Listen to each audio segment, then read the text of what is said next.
Esta é uma versão da Helicon São Paulo.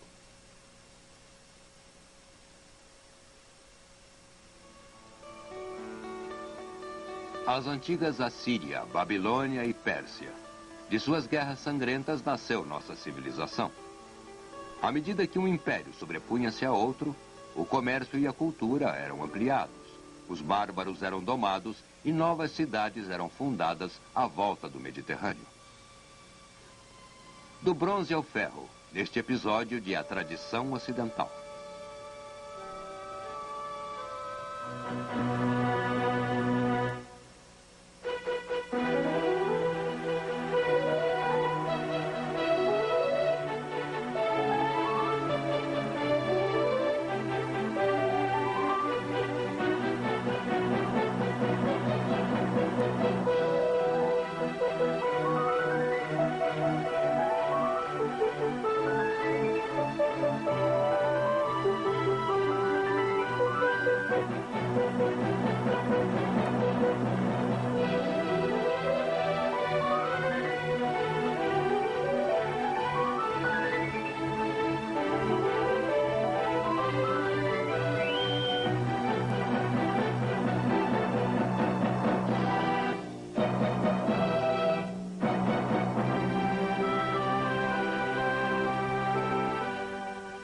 E agora o professor da Universidade da Califórnia, Eugene Weber, em sua jornada através da história da civilização ocidental.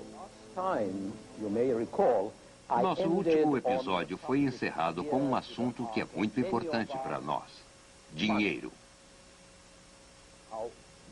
Agora havia uma crescente prosperidade na Mesopotâmia entre os mercadores e também entre os templos que aumentavam seus tesouros e emprestavam dinheiro a juros.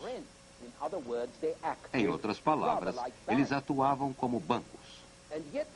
Mas esta nova riqueza beneficiava apenas uma pequena parte da população.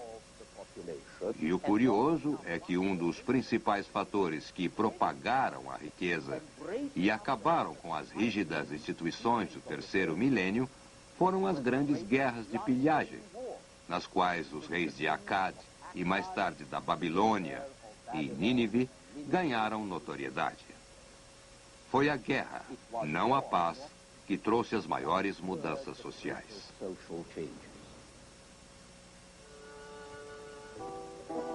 Alguns dos produtos de pilhagem destes reis consistiam de joias e minérios que eles não podiam ou não queriam comprar de tribos selvagens e outros estrangeiros. Os egípcios costumavam enviar expedições armadas para extrair minério de cobre no deserto do Sinai, da mesma forma que os sumérios, e mais especialmente os reis semitas de Akkad e Babilônia, enviavam expedições ao norte e oeste para obter as matérias-primas imprescindíveis: metais, pedras, madeira. As guerras de pilhagem de reis como Sargão da Assíria por volta de 1850 a.C. também representaram um enorme derramamento de sangue.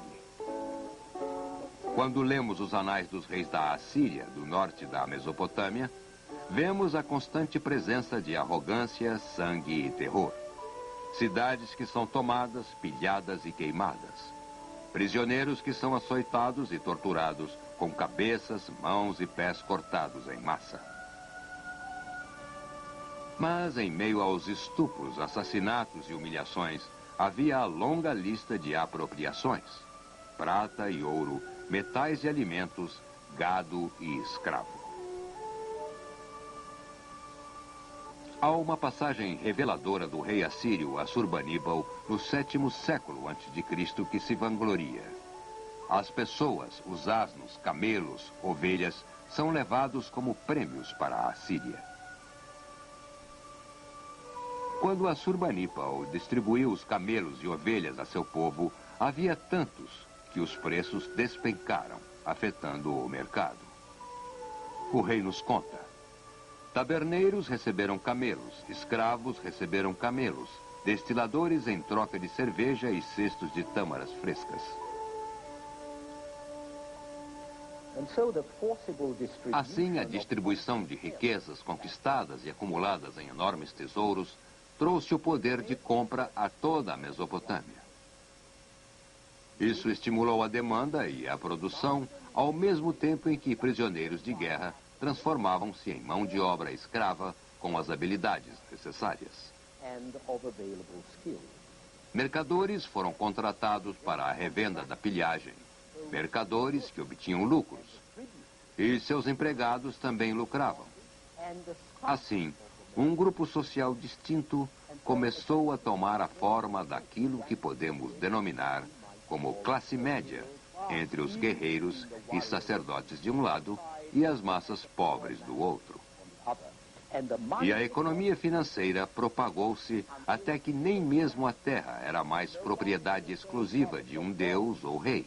Até mesmo a terra podia ser comprada e vendida como qualquer outra mercadoria.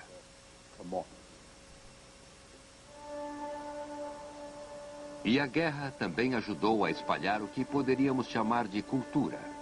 O sucesso do exército de Akkad, por exemplo, era devido à sua superioridade em armas, bronze e armaduras. Se alguém quisesse rechaçar esse exército, teria que fabricar armamentos similares. Seriam necessários ferreiros e matérias-primas. Seria necessário o comércio organizado. Assim, o imperialismo das sociedades mesopotâmicas conquistava ou assimilava ou gerava resistência. E a resistência, por sua vez, gerou as economias da Idade do Bronze, que dependiam do comércio e que acabavam sendo muito similares entre povos agressores e defensores. Na verdade, é possível argumentar que os avanços tecnológicos e econômicos, através da história, seguiram muito mais as armas do que os arados. E o que era válido para a Idade do Bronze, por volta de 2400 a.C., parece ser igualmente válido para o período de anarquia, várias centenas de anos depois, quando vieram as dinastias de bárbaros na Babilônia e ninguém mais estava seguro contra os intermináveis ataques e guerras da época. O que ocorreu nessas circunstâncias foi que a pilhagem dos campos e a destruição de grandes regiões enfatizavam o valor durável e muito mais móvel da riqueza do metal, comparada à riqueza real, mas perecível, que é produzida pela terra. Era mais fácil proteger um punhado de prata do que um campo cheio de cevada.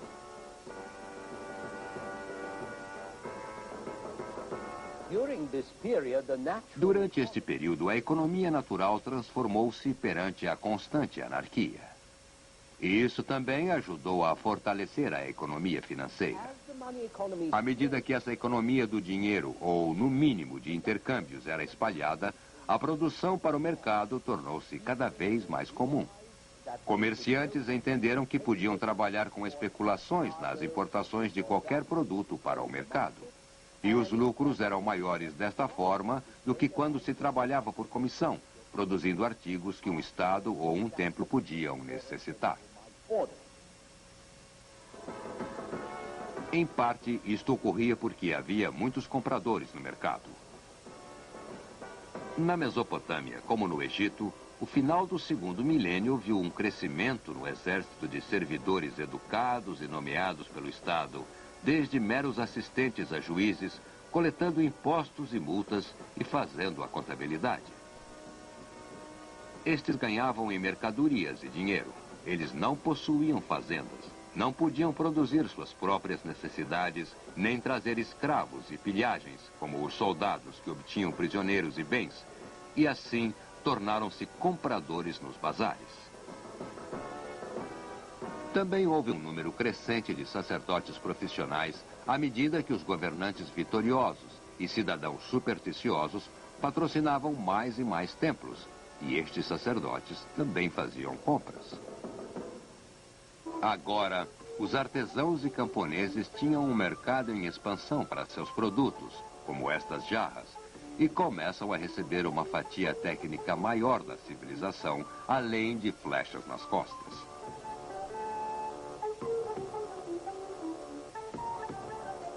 o metal começa a penetrar os campos. E agora até mesmo os camponeses egípcios passam a usar ferramentas feitas de metal.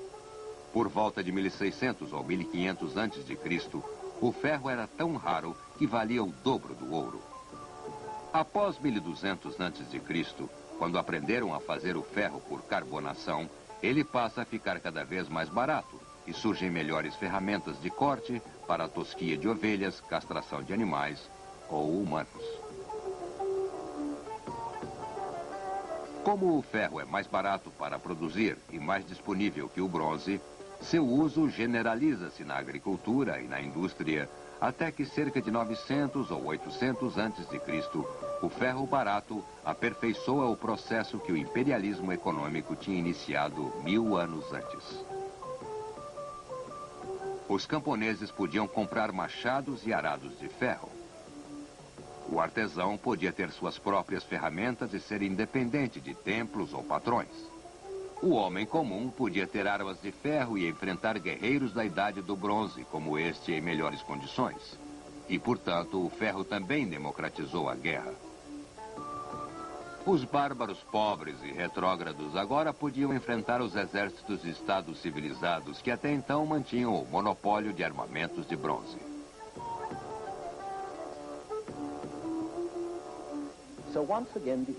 Mais uma vez, manifesta-se a interação entre a guerra e a tecnologia.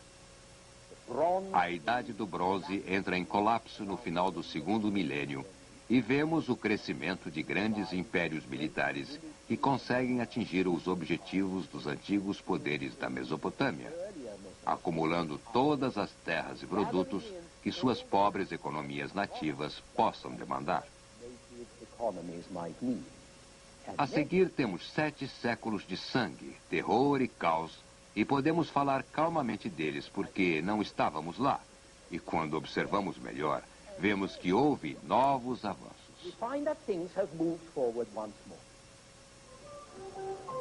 Entre os anos 1000 e os 500 a.C., as zonas de sociedade urbana educada haviam se expandido muito mais do que nos 15 séculos da Idade do Bronze.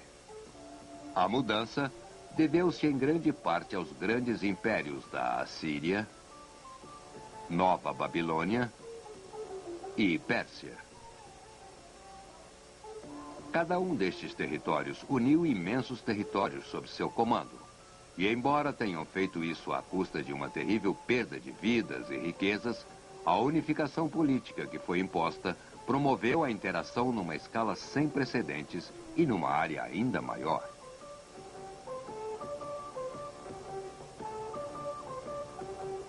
À medida que exércitos, escravos e trabalhadores especializados transitavam por estas vastas regiões, foi desenvolvida uma língua franca, um idioma comum para maior compreensão mútua em qualquer lugar. Era uma língua síria da região à volta de Damasco, chamada aramaico. O aramaico tinha sua própria escrita com 22 letras, todas consoantes como na maioria dos idiomas semitas. Ela foi então assimilada pelos caldeus, que dominavam a Babilônia, e a seguir adotada como idioma oficial do Império Persa, por volta do século VI a.C. Neste processo, o aramaico substituiu o hebraico como o idioma de alguns textos do Antigo Testamento, e é o idioma que Jesus e seus apóstolos provavelmente falavam séculos depois. Os assírios e ainda mais os persas também construíram estradas para tornar a colheita de impostos mais eficaz. E estas estradas eram usadas por soldados, servidores, mensageiros e mercadores. No quinto século a.C., até mesmo pessoas de poucas posses, como Heródoto, o primeiro viajante historiador profissional, podiam percorrer as terras distantes da Ásia. Os assírios e seus herdeiros neobabilônicos também forçavam a mudança de comunidade inteiras de um ponto do império a outro para que ficassem mais distantes e, portanto, menos perigosas. Um resultado inesperado disto foi a grande mistura de povos, o que tornou as cidades absolutamente cosmopolitas. Os assírios causaram desastres para os hebreus, entre outros povos, os quais podiam ser originários de Ur, na Mesopotâmia, mas eventualmente estabeleceram-se a oeste, em Canaã, passando pelo Egito. Os hebreus criaram 2 reinos em Canaã. Um era chamado Judá, com sua capital em Jerusalém, e o outro chamado Israel, ao norte. Este reino do norte foi destruído pelos assírios em 722 a.C. O livro de Isaías no Velho Testamento, provavelmente escrito pouco depois, descreve o que pode ter acontecido, dizendo que a nação está desolada. Suas cidades queimam com fogo. Em sua própria presença, estrangeiros devoram sua terra. Está desolada e tomada por estrangeiros. A filha de Sião fica isolada como uma barraca num vinhedo, como uma cabina num campo de pepinos, como uma cidade sitiada. Em 586 a.C., o reino hebreu de Judá ao sul também foi derrotado, desta vez pelo rei da Babilônia, Nabucodonosor II. Milhares de prisioneiros foram levados à Babilônia e escravizados. Mas os hebreus não eram o único povo a ser movido desta forma. E também houve muitos membros de comunidades que foram recrutados para servir nos exércitos imperiais. Nos séculos VI e V a.C., os reis da Pérsia contrataram arqueiros da Ásia Central e tropas indianas para lutar ao lado de mercenários sírios e gregos. E estes povos carregavam o germe de uma cultura para outra, assim como as caravanas e navios que se moviam em número crescente através dos grandes impérios relativamente pacificados e seguros. O maior destes impérios foi estabelecido no VI século a.C., quando Ciro o Grande da Pérsia fez uma aliança com a Babilônia e a seguir liderou uma rebelião contra os Medos, senhores da Pérsia. Através de conquistas subsequentes, o Império Persa propagou-se da Índia ao Mar Egeu.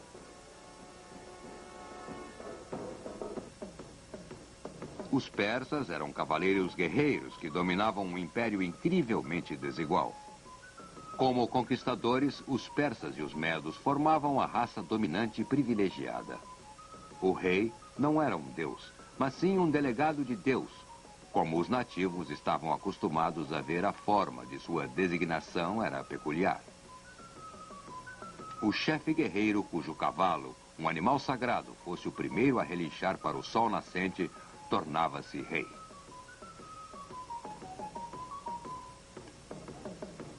Fosse o grande rei mortal ou divino, seus súditos ainda tinham que pagar tributos, como os vemos fazendo nos muros de Persépolis, a capital persa do atual Irã. Os medos e os persas, por outro lado, só tinham por obrigação o serviço militar. Mas à medida que o império se expandiu, não havia suficientes medos e persas disponíveis, e outros súditos foram recrutados, o que significava usar armas para defender um estado que os mantinha em servidão. Assim, os persas não podiam realmente confiar em sua lealdade, como acabaram descobrindo. Mas por cerca de um século, o Estado persa, burocraticamente centralizado, manteve uma certa paz, o que não era pouco. E a paz dos persas ajudou a propagar a civilização da Ásia Menor até o Mediterrâneo. Naquele grande mar cercado de terras, algumas centenas de anos antes de Cristo, bárbaros vigorosos foram domados pelo contato com sírios, fenícios, persas e egípcios.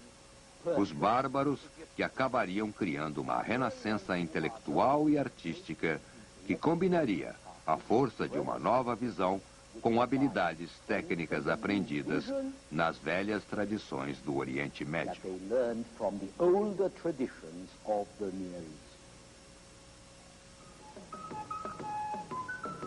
Após o 9º século a.C., os fenícios fundaram novas cidades à volta do Mediterrâneo. E após o 8º século a.C., os gregos fizeram o mesmo. Mas estas cidades não foram estabelecidas como capitais provinciais, postos de defesa ou de coleta de impostos, como era o caso das cidades asiáticas. Em vez disso, eram colônias ultramarinas de agricultores e imigrantes para quem não havia espaço na estreita planície costeira da Fenícia ou nos vales ainda mais estreitos da Grécia. Estes colonizadores queriam novas terras para plantar, novas áreas pesqueiras, novas bases para a pirataria e o comércio. Assim, os fenícios colonizaram o norte da África e, a partir de Cartago, colonizaram a Sicília Ocidental, a Sardenha e a costa da Espanha, enquanto os gregos se espalhavam pelo Mar Negro e a oeste para a Sicília Oriental, sul da Itália e até Marsella. Finalmente havia os etruscos, um povo da Ásia Menor que provavelmente havia sido civilizado através do serviço mercenário nos exércitos imperiais do Oriente e que se estabeleceram como uma classe dominante entre os agricultores indo-europeus na Itália Central, na região de Florença. Os etruscos impuseram seu tipo de civilização aos bárbaros nativos e fundaram pequenas cidades como centros de economia urbana. Mas alguns dos povos que eles conquistaram com grande brutalidade conseguiram expulsar seus senhores estrangeiros e usar as armas civilizadas contra seus opressores. E entre estes povos, o mais notável seria uma obscura tribo ou federação de tribos no centro-sul da Itália, conhecida como romanos. De qualquer forma, uma coisa que os colonizadores gregos e fenícios levaram consigo foi uma forma simplificada de escrita que usava 22 sinais para representar consoantes, que fora desenvolvida em alguma cidade de Canaã ou da Fenícia e que se tornaria a base de nossa escrita atual. Com o alfabeto para simplificar as coisas, a leitura e a escrita tornaram-se tão simples como são hoje. A alfabetização deixou de ser o misterioso privilégio de uma classe altamente especializada de sacerdotes e escribas. Administradores, engenheiros, médicos, mercadores e até mesmo soldados estavam aprendendo a ler e a escrever. No 7º século a.C., soldados mercenários gregos e fenícios já eram educados o bastante para fazer inscrições em seus capacetes. Os gregos, então, tomaram essa escrita fenícia, converteram alguns dos sinais para sons especificamente semitas e inventaram mais alguns sinais para expressar os sons vocálicos que os semitas haviam ignorado, mas que são necessários nos idiomas indo-europeus. E aparentemente foi através dos colonizadores gregos da Itália que os etruscos, e a seguir os romanos, aprenderam a ler e a escrever. É claro que eram poucos os que sabiam ler, mas seu aparecimento representou uma nova distinção, aliada às antigas diferenças entre rico e pobre, alto e baixo. A alfabetização criou uma barreira que tem persistido desde então entre as camadas educadas e não educadas das sociedades.